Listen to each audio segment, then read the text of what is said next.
Hello guys, इसके पहले वाला वीडियो में मैंने डाला है वर्णमाला का objective type question Lucent Hindi व्याकरण 13 क्वेश्चन नंबर 1 to 13 12 तक डाला गया है। अब हम पढ़ने जा रहे हैं क्वेश्चन नंबर 13। वर्णमाला का ऑब्जेक्टिव क्वेश्चन है। इसमें कह रहा है कौन सा मानक वर्ण है।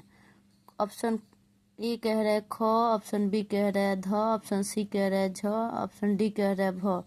तो झ जो है पहले ऐसे लिखा जाता था, अब इस प्रकार लिखा जाता है, इस प्रकार से, इसलिए इसको अमानक वर्ण बोला गया है।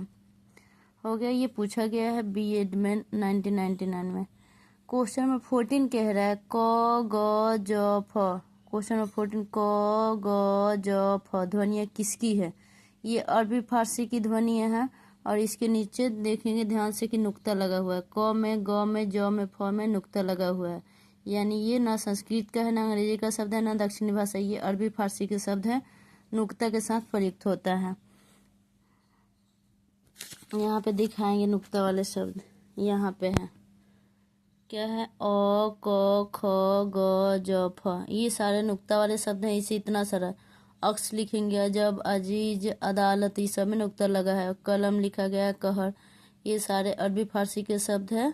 अ क ख ग ज फ, इसको नुक्ता वाले शब्द बोलते हैं और इसमें इससे शब्द जितना भी बना सब में नुक्ता का प्रयोग हुआ है। तो क्वेश्चन नंबर 14 का क्या होगा कि क ग ज फ ध्वनियाँ जो है वो अरबी फारसी के शब्द है। Option number B. Question number 15 कह रहा है हिंदी में मूलतः वर्णों की संख्या कितनी है। मूलतः यानी मूल वर्ण कितने हैं हिंदी में टोटल। ऑप्शन ए कह रहा है 50, बी कह रहा है 51, सी कह रहा है 52, डी कह रहा है 53। Option number C 52 correct answer होगा। क्वेश्चन नंबर 16 कह रहा है कि छ ध्वनि किसके अंतर्गत आती है। तो सच जो छ है ये अरल का छ है, छ का नहीं। क्वेश्चन नंबर 16 जो कह रहा है कि ये जो छ है ये संयुक्त वर्ण है, क्योंकि क प्लस स, इस छ को कैसे तोड़ा जाता है। ये जो छ है 16 नंबर में, क्वेश्चन नंबर 16 में छ को क के नीचे हलंत और मूर्धन्य स ऐसे इसको तोड़ा जाता है, इसलिए इसको संयुक्त वर्ण कहते हैं। क्या बोलते हैं, संयुक्त वर्ण बोला जाता है छ को। क्वेश्चन नंबर 17 पे आते हैं। हिंदी शब्दकोश में छ का क्रम किस वर्ण के बाद आता है। तो क के बाद आता है। यहाँ भी 16 में इसको क्लियर किए हैं, क प्लस स इक्वल टू छ। तो कह रहा है छ का क्रम जो होता है किसके बाद आता है, क के बाद। जैसे कक्षा लिखते हैं तो इसमें क्या होता है, छ बोलते वक्त क पहले आ रहा है, इसलिए छ का जो क्रम होता है क के पहले होता है, छ त्र ज्ञ नहीं होगा। क्वेश्चन नंबर 18 पे आते हैं। ज्ञ वर्ण किन वर्णों के संयोग से बना है। ज में हलंत प्लस य। कभी भी ज्ञ का अगर पूछे कि वो किसके संयोग से बना है तो ज्ञ भी संयुक्त वर्ण है, छ भी संयुक्त है, त्र भी संयुक्त है, स्र भी संयुक्त व्यंजन है। तो इसमें संयुक्त वर्ण जो है ज के हलंत होगा ज के नीचे और य। यह ज्ञ इससे बना है ज प्लस य से। अब आते हैं क्वेश्चन नंबर 19। अघोष वर्ण कौन सा है। स अ है कि ज है कि ह है कि स है। तो इसमें ऑप्शन नंबर होगा कौन सा, अघोष। अघोष के बारे में क्या बताए थे, अघोष और सघोष के बारे में क्या बताए थे। अघोष वर्ण क्या होता है, अघोष जिसका पहला और दूसरा क्या होगा, शब्द का पहला दूसरा अघोष होगा, तीसरा चौथा पांचवा सघोष होता है। किसी भी वर्ण का पहला दूसरा अघोष होता है। तो ये किसी वर्ण का अ में नहीं, वर्ण में आएंगे, व्यंजन वर्ण में। ज होगा नहीं, ह होगा नहीं। एक बार देखते हैं, ये तालाबे से है, ये क्या है यहाँ पे दिखाया जा रहा है, तालाबे से मूर्धन्य से दंती से अघोष है। क्या है यहाँ पे, तालाबे से मूर्धन्य से दंती से ह, ये चारों क्या है उसमें है, लेकिन इसमें तालाबे से मूर्धन्य से दंती से तीनों अघोष है और ह क्या है, सघोष है। तो ऑप्शन नंबर, क्वेश्चन क्या है, क्वेश्चन नंबर 19 में अघोष कौन सा हो गया, ये वाला हमारा ऑप्शन नंबर डी, दंती स। तीनों स, तालाबे स, मूर्धन्य स, दंती स, तालाबे स, मूर्धन्य स और दंती स, तीनों क्या होता है, अघोष होता है, इसलिए option number D correct answer है क्वेश्चन नंबर 19 का। क्वेश्चन नंबर 20 पे आते हैं। घ का उच्चारण स्थान कौन सा है। पता है कि क वर्ग के जो होता है वो कंठ से उच्चारण स्थान होता है, क वर्ग का उच्चारण स्थान कंठ होता है। तो घ क वर्ण में ही आएगा ना, क वर्ग में, क ख ग घ, इसलिए इसका घ का उच्चारण स्थान कंठ होगा। Option number B correct answer है। क्वेश्चन नंबर 21 में कह रहा है इनमें संयुक्त व्यंजन कौन सा है, तो ज्ञ जो है संयुक्त व्यंजन है। ऑप्शन नंबर बी, क्योंकि एक ढ को तो ब्रेक नहीं किया जा सकता, तोड़ा नहीं जा सकता दो वर्ण में, अंग को भी नहीं, ड को भी नहीं, लेकिन ज्ञ जो है इसको संयुक्त व्यंजन इसलिए क्योंकि इसको ब्रेक किया जा सकता है, ज के नीचे हलंत प्लस य, इसलिए ये संयुक्त व्यंजन है। Option number B correct question number 21 का। अब आते हैं क्वेश्चन नंबर 22। निम्नलिखित में से कौन सा वर्ण उच्चारण की दृष्टि से दंत नहीं है। दंत क्या होता है, तथा दधा को दंत बोलते हैं। त वर्ग जो भी होगा त वर्ग का वो सारे दंत में आएगा। तो इसमें ऑप्शन देखते हैं, त है त वर्ग का, न भी है त वर्ग का, द भी है त वर्ग का, लेकिन त वर्ग में नहीं है, इसीलिए ये दंत नहीं है। Option number D correct answer होगा 22 का। अब आते हैं क्वेश्चन नंबर 23। इसमें कह रहा है हमारा कि जिन शब्दों के अंत में अ आता है उन्हें क्या कहते हैं। जिन शब्दों के अंत में तो अकारांत बोलते हैं, आ आता है अंत में तो आकारांत बोलते हैं, अ आएगा तो अकारांत बोलते हैं। ऑप्शन नंबर डी सही है क्वेश्चन नंबर 23 का। क्वेश्चन नंबर 24 में आते हैं, छ वर्ण किस किस योग से बना है। यहाँ पे क्वेश्चन नंबर 16 में इसके बारे में डिस्कस कर चुके हैं पहले ही। तो छ जो है क में हलंत और स, क में हलंत और स, ऑप्शन नंबर ए सही होगा क्वेश्चन नंबर 24 का। छ किसके संयोग से बना है, क में हलंत और मूर्धन्य स। कंफ्यूज कर देगा, तालाबे स दंती स दे देगा तो उस पर नहीं माना, मूर्धन्य स याद रखना है। अब आते हैं क्वेश्चन नंबर 25। हिंदी वर्णमाला में स्वरों की कुल संख्या कितनी होती है। स्वर टोटल 13 गो होता है। अ आ छोटी बड़ी छोटा बड़ा री ए ऐ ओ अंग अ, ये 13 गो क्या है, स्वर की संख्या है। अब आते हैं निम्नलिखित में कौन स्वर नहीं है। अ उ ए य, अ में से तो अ आ रहा है, उ आ रहा है, ए आ रहा है, लेकिन य उस कैटेगरी में नहीं है, इसलिए ये स्वर नहीं है। क्वेश्चन नंबर 26 का करेक्ट आंसर डी हुआ। क्वेश्चन नंबर 27 पे आते हैं, निम्नलिखित में कौन ट वर्ग नहीं है। ट वर्ग का मतलब टठा डढ़ा, तो ठ तो है, ढ भी है, अड़ा भी है, घ नहीं है। ऑप्शन नंबर डी करेक्ट हुआ 27 का। क्वेश्चन नंबर 28 पे आते हैं, हिंदी वर्णमाला में व्यंजनों की संख्या। हिंदी वर्णमाला में व्यंजन कितना होगा, 33। क से लेके ज्ञ तक, क का कितना, क ख ग घ, क वर्ग में 5, च वर्ग 5, ट वर्ग 5, त वर्ग 5, प वर्ग 5, 25 ये हो गया। य में का 8 गो है, बाकी छोड़ देंगे, छ त्र ज्ञ छोड़ देंगे, तो 8 गो उसमें का, और 25 गो क से लेके म तक, तो टोटल कितना हुआ 33। तो 28 का क्वेश्चन नंबर 28 का आंसर होगा ऑप्शन नंबर सी 23। हिंदी वर्णमाला में व्यंजन पूछे कितना होता है, तो 33। कैसे, क से म तक 25 गो, य र ल व तलबे स मूर्धन्य स दंती स ह, यहाँ तक 8 गो, 8 गो 25 गो 33 गो, 33 को क्या हो गया हिंदी वर्णमाला में व्यंजनों की संख्या। अब आते हैं क्वेश्चन नंबर 29 पे। क्वेश्चन नंबर 29 कह रहा है, निम्नलिखित में कौन सा पश्च स्वर नहीं है। पश्च मतलब पीछे का, जिसमें क्या होता है, जीभ का पिछला भाग काम आता है। जीभ के प्रयोग के आधार पर स्वर वर्ण 3 प्रकार के होते हैं। कौन कौन, अग्र स्वर, मध्य स्वर और पश्च स्वर। अग्र मतलब जिसमें जीभ का आगे का भाग काम आता है, वैसा स्वर वर्ण जिसको यूज करने में जीभ का आगे का भाग काम आता है। बीच वाला जब आएगा तो मध्य स्वर, अब पीछे वाला जीभ का भाग काम करे तो पश्च स्वर। तो इसमें आ जो है, इसको बोलते वक्त आ बोल के हम देखेंगे, आ ऑप्शन नंबर ए 29 का। आ बोलते वक्त जीभ का पिछला भाग काम आ रहा है, आ, तो जीभ का आगे और बीच वाला नहीं, पीछे वाला भाग काम आ रहा है, इसलिए आ जो है पश्च स्वर है। ई नहीं है, जो नहीं है, ढ नहीं है। क्वेश्चन नंबर 30 पे आते हैं, निम्नलिखित में से कौन अयोगवाह है। अयोगवाह किसको बोलते हैं, अनुस्वार और विसर्ग को। तो ऑप्शन में अनुस्वार तो नहीं दिया, बट विसर्ग दिया है। संयुक्त व्यंजन बिल्कुल अलग है, छत्र ज्ञ को बोलते हैं। महाप्राण अलग है, महाप्राण को वर्ग का दूसरा और चौथा जो होगा वो क्या होगा, किसी भी वर्ग का, हर वर्ग का दूसरा चौथा महाप्राण। अल्पप्राण पहला, तीसरा और पांचवा। किसी भी वर्ग का, जैसे क वर्ग हुआ, च वर्ग, ट वर्ग, त वर्ग, प वर्ग, इसका पहला, तीसरा, पांचवा जो भी व्यंजन होगा अल्पप्राण में आएगा। अब महाप्राण में दूसरा और चौथा व्यंजन आता है। हर वर्ग का।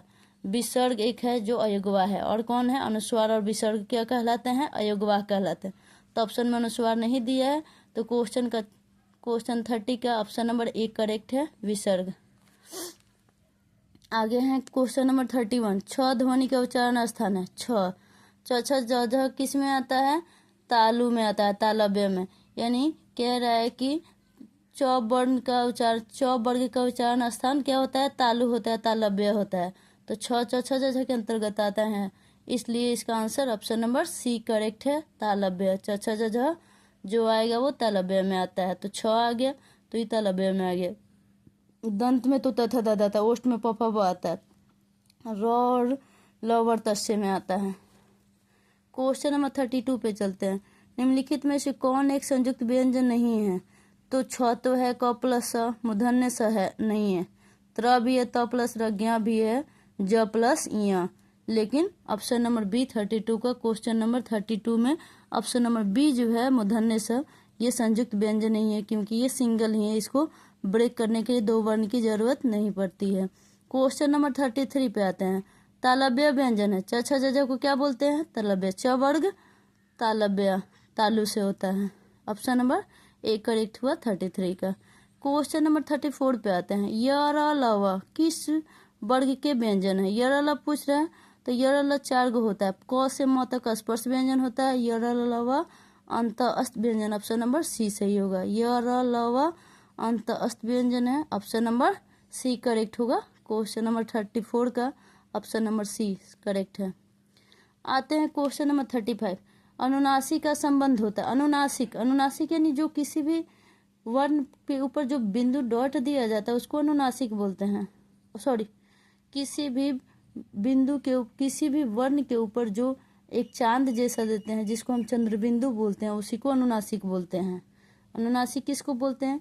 किसी वर्ण के ऊपर एक चांद बिंदु देते हैं, जिसको हम लोग चांद जैसे लिखते हैं, उसी को हम अनुनासिक कहते हैं।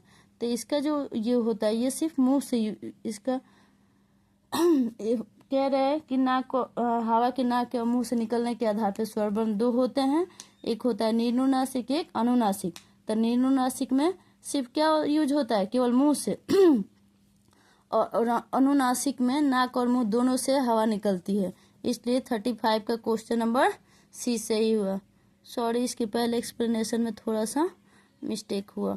अनुनासिक का संबंध होता है। अनुनासिक यानी जिसके उच्चारण में वैसा शब्द जिसको उच्चारण करते वक्त नाक और मुंह दोनों से हवा निकले, उसे कहते हैं अनुनासिक। अनुनासिक का मतलब ये यहाँ पे चांद जैसे होता है। किसी अ के ऊपर दे दिया आ ई, चांद बिंदु रहे तो वो अनुनासिक होगा।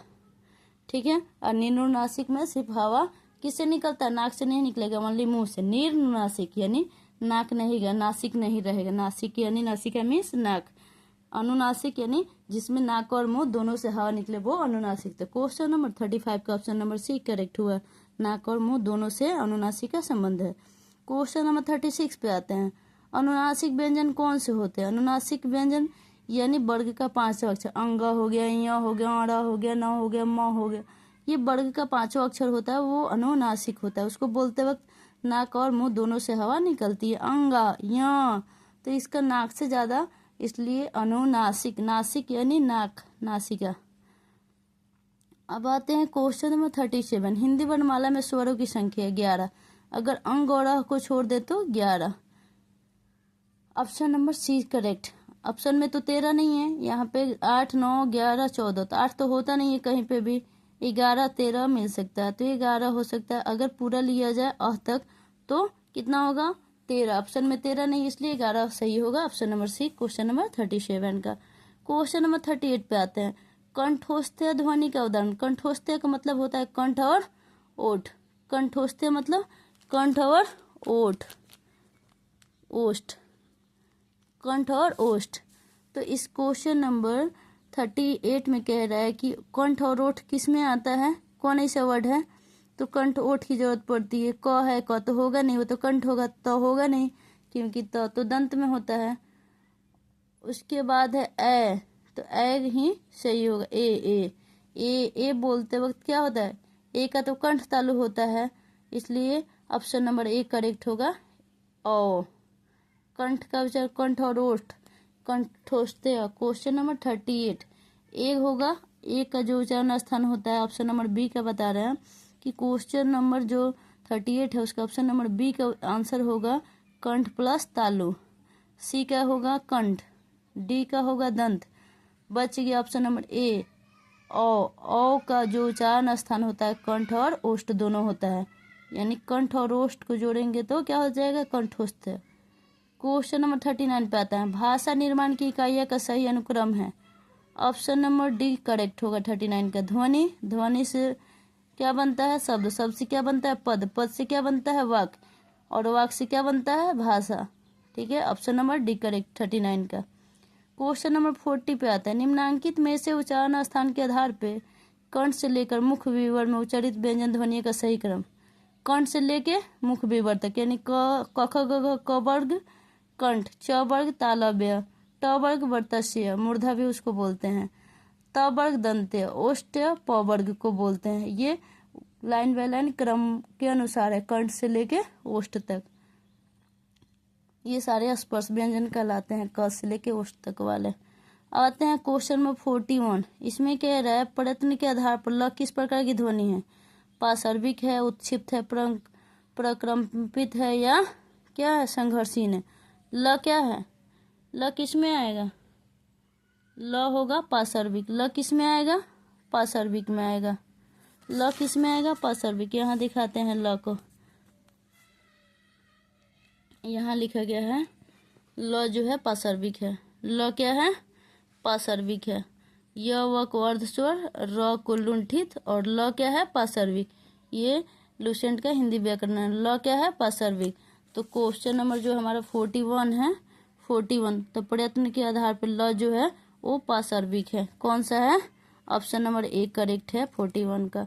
ये हिंदी के वर्णमाला का ऑब्जेक्टिव क्वेश्चन था लुसेंट हिंदी व्याकरण से, और ये वर्णमाला चैप्टर था जो कि कंप्लीट हुआ। टोटल क्वेश्चन 41 था ऑब्जेक्टिव का, जो एग्जाम के दृष्टि से काफ़ी इंपॉर्टेंट होगा। ऑब्जेक्टिव टाइप क्वेश्चन है, इसे याद कर ले अच्छे से।